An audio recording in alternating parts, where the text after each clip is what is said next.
She grew up in the shadow of engines, not because she wanted to, but because life placed her there.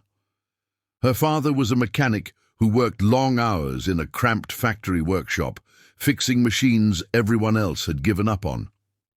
While other children spent afternoons playing, she spent hers sitting on an oil-stained stool, doing homework while listening to the rhythm of tools and turning gears.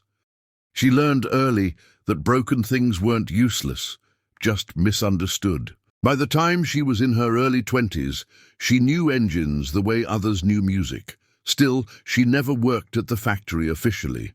She stayed invisible, helping her father quietly, fixing small problems after hours, letting him take the credit.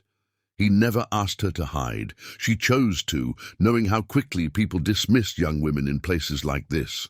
One morning, the factory came to a halt. A massive engine at the heart of production failed without warning. It was old, custom-built, and undocumented. Engineers argued, supervisors panicked, and the boss grew impatient. Every minute the machine stayed silent meant money bleeding away. The boss stormed into the workshop, anger sharp in his voice. He demanded answers. When none came, his eyes landed on the mechanic's daughter standing beside her father. He scoffed and made a cruel joke, daring her to fix the engine if she was so smart. Laughter rippled through the room. The challenge wasn't meant to be real, it was meant to embarrass. Her father stiffened, ready to step in, but she touched his arm gently. She accepted the dare. The room went quiet. She asked for the schematics. None existed. She asked for time. The boss waved dismissively and told her she had until the end of the day. If she failed, they'd call in outsiders and send her father home early, unpaid. She rolled up her sleeves. She didn't start with tools. She started by listening. She pressed her ear to the machine, felt the vibrations, watched how pressure moved through the system. People whispered behind her back. Some shook their heads, others waited, curious despite themselves. Hours passed. She dismantled only what was necessary, revealing a hidden fault caused by years of micro-adjustments stacked on top of each other. The engine wasn't broken in one place. It was tired, misaligned, treated roughly for too long. Her hands moved with calm precision. She adjusted, recalibrated, rebuilt by instinct and knowledge earned quietly over years. As the sun dipped lower, the boss returned, ready to end the spectacle.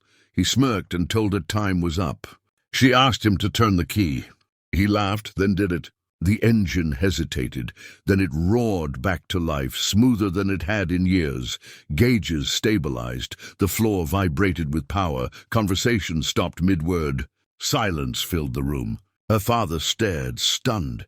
Engineers rushed forward, checking readings they couldn't explain. The boss's expression drained of arrogance, replaced by disbelief. He asked how she did it. She answered simply that she'd been fixing that engine for years, just never during business hours. What she revealed next shocked everyone more. She explained that many of the factory's recurring problems came from shortcuts management had approved to save time. She showed how ignoring small issues led to bigger failures. She wasn't just fixing engines. She was exposing a pattern. The boss didn't speak for a long moment. By the end of the week, she was officially hired as a lead mechanical specialist. Her father was promoted. The factory changed how it treated problems and who it listened to. She didn't smile much that day. She didn't need to. She had never wanted to prove anyone wrong.